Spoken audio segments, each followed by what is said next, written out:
Mainit na tinanggap ng mga personahe ng Police Community Affairs and Development Group HCAD sa PNP Museum ang mga mag-aral mula sa Sacred Heart Academy sa kanilang isinagawang educational tour ngayong araw. Layunin ng pagbisita na mas mapalawak ang kalaman ng mga kabataan hinggil sa kasaysayan, tungkulin at mahalagang kontribusyon ng Philippine National Police sa pagpapanatili ng kapayapaan at seguridad sa bansa.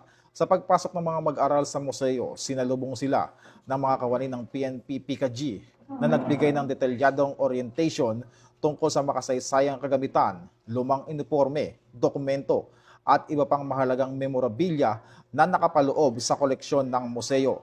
Ilan sa mga estudyante ay nagbahagi ng kanilang kasiyahan sa nasabing pagbisita.